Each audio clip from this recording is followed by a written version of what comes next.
Bonjour à tous, bienvenue dans cette nouvelle vidéo sur Montre ton calibre et aujourd'hui on va souhaiter un joyeux anniversaire à Orient. Tout simplement parce que Orient est en train de fêter ses 70 ans. Effectivement, la première montre Orient est apparue en 1950 avec le début de la production. Aujourd'hui, on est en 70, c'est donc les 70 ans. Et pour l'événement, ils ont fait une gamme un peu spéciale qu'ils appellent 70s Memorial. Et dans cette gamme 70s Memorial, ils vont redonner en fait naissance à d'anciens modèles. Ils vont faire des rééditions. Parmi ces rééditions, on retrouve la Retro Future Camera. Vous avez vu le titre de la vidéo. Et la première, elle a apparu en 2005. Mais avant que je vous la présente, laissez-moi vous montrer le coffret. Alors le coffret, on essaye de le montrer quand on peut. On ne le montre pas toujours. Mais là, il me semble intéressant de le montrer parce que je le trouve pas très ouf. Pas très bien fini, quoi. Alors déjà, là, on peut voir qu'il se ferme assez mal. Ensuite, alors je ne sais pas si vous allez entendre, mais vous voyez, ça, je sais pas, il y a un vieux bruit un peu, ça fait les... Moi, ça me fait penser au coffret de stylo plume qui se veut le beau stylo plume, mais qu'en fait, qui sont pas très beaux. Et voilà, vous voyez les finitions. Alors, je précise que je n'ai pas mis ce coffret dans une salle qui était humide ou quoi que ce soit, hein. J'ai reçu le coffret comme ça, donc voilà, ça se demandait si le coffret est authentique. Alors forcément, je l'ai eu via un site bien connu, donc il n'y aura pas de souci là-dessus. Mais voilà, le coffret n'est pas folichon. Si je compare avec le coffret Orient Star, par exemple, vous voyez que c'est pas du tout le même rendu, quoi. Là, on voit que c'est robuste et que c'est solide, ça ferme vraiment, enfin, il n'y a pas photo. Mais bon, on va pas s'attarder sur le coffret. On va découvrir ce qui nous intéresse aujourd'hui. Donc, c'est cette montre Orient Retro Future Camera. Du coup, tac. Alors, est-ce que je peux enlever ça? Malheureusement, non. J'ai pas de ciseaux à portée de main. On va faire la vidéo avec. Je m'en excuse, mais on va faire comme ça pour aujourd'hui. On va se remettre sur 10h10. Tac. Du coup, au niveau des dimensions et des caractéristiques de cette montre, alors dimension, elle fait 40,8 mm de diamètre. Elle fait 12,6 mm d'épaisseur, ce qui me semble quand même un peu épais, mais on va y revenir plus tard. Elle fait 5 ATM, donc étanchéité à 50 mètres. Vous pouvez vous laver les mains avec, mais n'allez pas plonger. C'est pas une montre de plongée. Le mouvement, c'est un mouvement auto F6S22, mouvement de chez Orient Open Heart. Open Heart qui est visible côté face, côté recto et côté verso. On le verra plus tard également. C'est un 22 rubis, 21 600 alternances par heure. Donc, très rapidement, hein, je pense que vous avez remarqué, c'est une montre qui s'appelle la Retro Future Camera parce qu'elle a vraiment un look pour plaire aux amateurs de photographie. Donc on retrouve tout de suite sur le cadran le diaphragme en fait, hein, qui va faire tout le cadran. Et ces touches de... Alors la lunette est unidirectionnelle, c'est un peu comme une lunette de plongée au final, hein, parce qu'elle va de 0 à 55 ou plutôt de 0 à 60 parce que le 60 est le 0.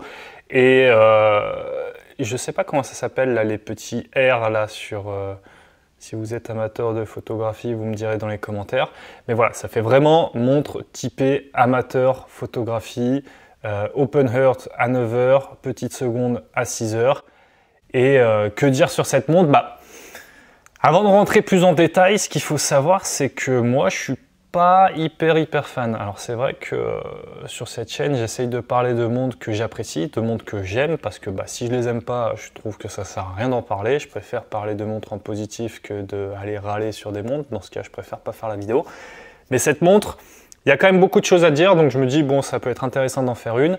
Et c'est pas que je l'aime pas, c'est que je trouve en fait que la cible Orient est vraiment réduite. Premièrement, parce qu'il faut quand même être assez amateur de photographie pour pouvoir porter cette montre. Et deuxièmement, parce qu'on a vu 12,6 mm d'épaisseur, c'est quand même assez balèze. c'est quand même assez balèze, d'autant plus que là, vous voyez, il y a l'épaisseur du cuir. Il y a l'épaisseur du cuir qui passe 2 fois. Et j'estime à 1,5 mm d'épaisseur par bande de cuir. Donc selon moi, il faudrait rajouter environ 3 mm d'épaisseur. Autrement dit, l'épaisseur n'est plus de 12,6 mais de 15,6. À peu près, hein, je fais des calculs, voilà. Mais si je la mets par exemple au poignet, tac, tac, tac, je fais la mise au point. Alors moi j'ai quand même un poignet de chicken, hein. Je fais 17 cm de tour de poignet, mais ça fait vraiment balèze. Et j'ai d'autres montres de à peu près 12-13 mm, je vous garantis que c'est pas le même rendu. D'autant plus que là en plus on est en hiver, on commence à mettre des pulls, à mettre des manteaux, donc on voit tout de suite si ça passe sous la manche ou pas. Là ce matin c'est pas passé, et d'ailleurs j'ai pris une montre toute fine, la Casio, pour que ça facilite la chose. Bref, qu'est-ce qu'on peut dire du coup un peu sur cette montre? Du coup, comme je disais, c'est une réédition en fait de la Retro Future Camera qui était elle sortie en 2005. Elle était sortie sous la gamme Orient Star. Du coup, il y a la réserve de marche à midi qui a été retirée. Et je pense, selon moi, que de toute façon, Orient de plus en plus veut réserver cette réserve de marche à midi pour la gamme Orient Star.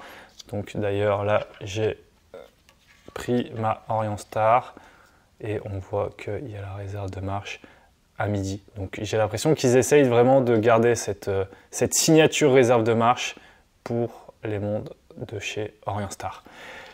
Qu'est-ce qu'on peut dire de plus? Attendez, je vais ranger ça. Tac. Au niveau du bracelet, donc j'ai pas dit, mais l'entrecorne fait 20 mm d'entrecorne.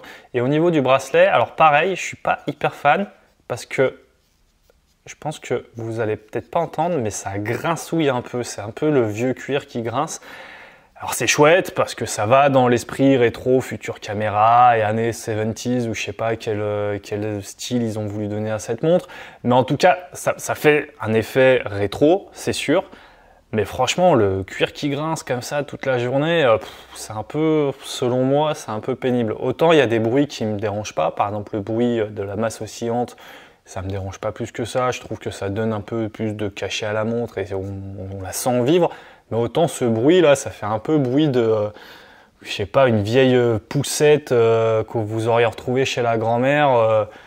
Qui n'a pas roulé depuis je sais pas combien de temps et qui a du cuir qui pendouille à chaque fois que vous vous déplacez avec, quoi.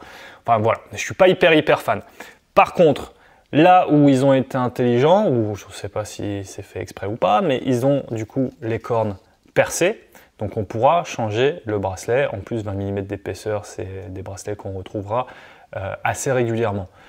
Moi, par rapport à l'épaisseur, du coup, j'ai une technique pour la faire moins épaisse, c'est pour ceux qui ont vu la vidéo sur le bracelet NATO sur la chaîne Le Calibre, je vous mettrai un lien en description pour ceux que ça intéresse, mais on explique qu'il y a une autre façon un peu moins connue, ce qu'on appelle la façon slim pour porter les NATO. Alors petit disclaimer, je dis que c'est un NATO parce que c'est style NATO, mais le NATO normalement c'est en nylon, hein, c'est pas en cuir, donc normalement c'est pas un vrai NATO. Mais du coup, la façon slim, c'est tout simplement, au lieu de faire habituellement, hop, on pose la montre et on va la fermer ici. La façon slim, c'est qu'on va mettre son poignet ici. Donc là, hop, on tire un peu. D'ailleurs, j'en profite, petit logo Orient ici. Et sur la boucle, comme ça, voilà, je vous aurais montré le bracelet. Donc, une fois qu'on a cette boucle, on passe le poignet, en fait, tout simplement ici. Et en fait, ça va permettre d'avoir un avantage, c'est que au lieu d'avoir 2 fois la bande de cuir qui passe, on l'a plus qu'une fois. Donc là, on ferme ici, tac tac, et on voit que il n'y a plus qu'une seule bande de cuir au lieu de 2. Donc là, elle est entre ma peau, du poignet et le boîtier. Qu'est-ce que on va dire de plus? C'est hop, attendez, je referme ça. Je vais en profiter qu'on soit dans le bracelet pour du coup vous montrer le fond de boîte. Alors le fond de boîte, c'est assez sympa parce qu'ils ont fait Alors, appelez ça comme vous voulez. Moi, ça me fait penser un peu à un hublot de bateau, un peu. Et c'est ce côté, bah voilà, le fond de boîte est fermé, mais il y a quand même une ouverture ronde, donc qui me fait penser personnellement à un hublot. Et c'est chouette parce que, bah, ça permet de voir le open heart ou cœur ouvert à la fois des deux côtés en fait de la montre, donc vous l'avez là et vous l'avez là. Et à la fois, bah, ça donne un côté sympa puisque à l'instar en fait d'un hublot de bateau, et on verrait peut-être les autres bateaux passer, bah, là on peut voir la masse oscillante qui se balade elle aussi. Donc vous voyez, voilà, je trouvais ça un petit peu sympa. Ça change des fonds de boîte. Par contre, alors voilà, pourquoi je ne suis pas non plus hyper convaincu, c'est que ce fond de boîte, le vert, je l'aurais bien reculé un peu par rapport au fond de boîte en fait. Et là, le vert, je pense pas que vous voyez très bien sur la vidéo, mais il est vraiment au même niveau que le reste du fond de boîte. Donc il aura tendance à se rayer. D'autant plus que là, c'est un bracelet type NATO, donc il va être protégé, comme on le voit ici.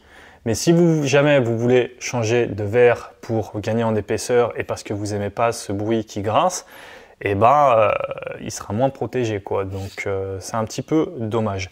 Qu'est-ce qu'on peut dire de plus? Je suis en train de fermer ça. Qu'est-ce qu'on peut dire de plus? Je vais essayer.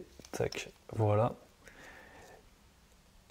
Je suis pas très fan non plus. C'est un petit détail, c'est ici, sur le côté du boîtier. Donc je ne sais pas si vous voyez, mais le côté du boîtier est noir. Et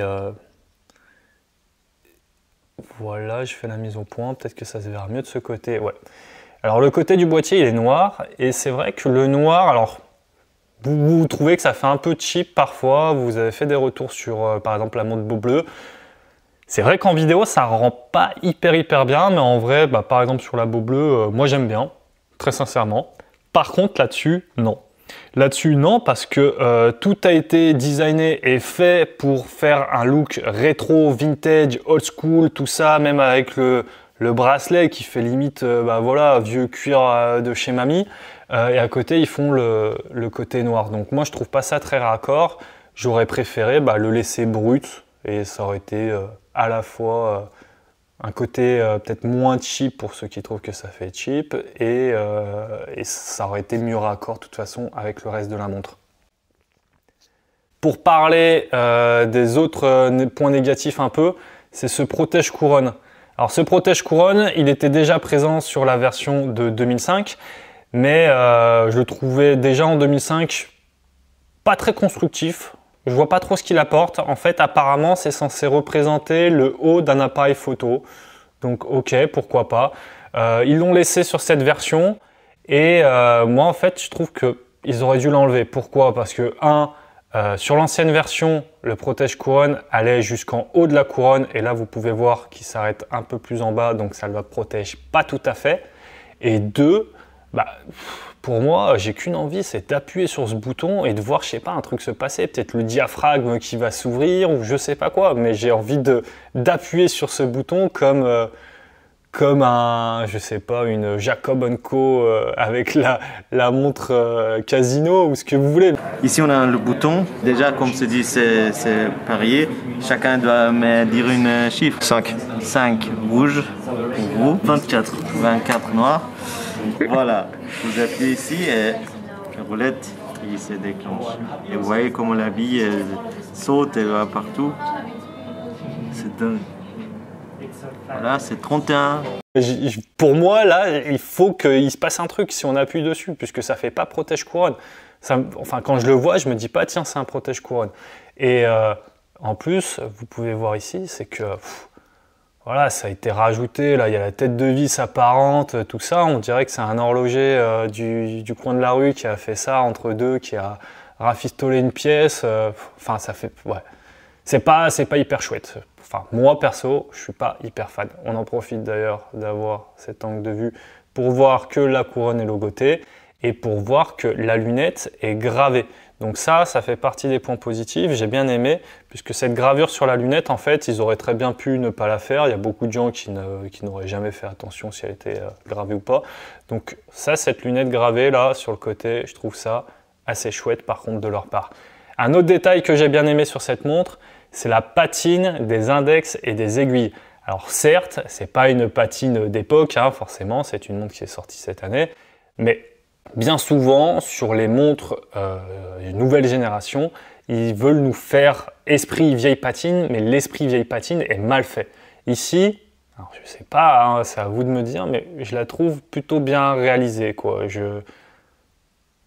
Voilà, je la trouve plutôt bien réalisée. Je profite pour vous laisser voir un peu plus les détails du cadran. Donc vous voyez la petite seconde à 18, le cœur ouvert. Il y a 2 vis qui sont apparentes du coup à 3 heures et à 4h30. Voilà.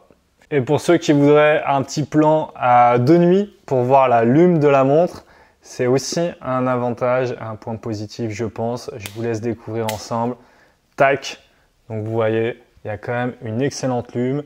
Si on compare avec la Orient Star, alors ils n'ont peut-être pas pris exactement la lumière de la même manière, mais la Orient Star est quand même plus nette.